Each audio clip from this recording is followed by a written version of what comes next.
Oh, yeah. This is the gravesite of Thomas Jefferson, the third president, the author of the Declaration of Independence, member of the Virginia House of Burgesses. And as you can see, many people throw Jefferson nickels on there, along with pennies, which I have no idea why.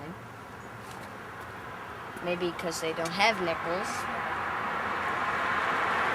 And we are not able to get in here because this graveyard is the property of Jefferson's descendants.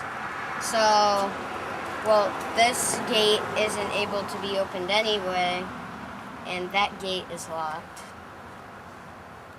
And this is my 26th presidential gravesite. And today I tie him, luckily. And the president, as humble as he was, did not want... All right. Han var ikke forfatter, han var underskriver. We're here at the gravesite, and it seems like a little tradition. People throw coins in there, so we have. Let me see your coin. Let me see. Is President Jefferson? You have a nickel? Let me see. Show us. Okay. And show what's on the other side, Olivia. What's on the other side?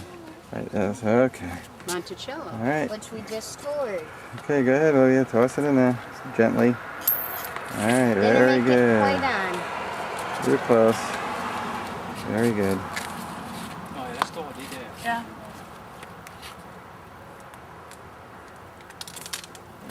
Yeah.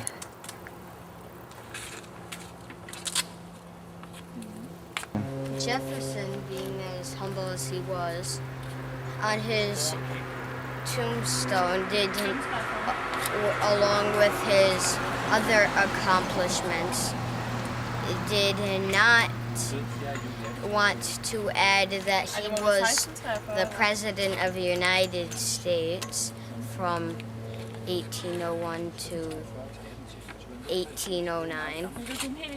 And we will see you tomorrow in Hollywood Cemetery, Richmond.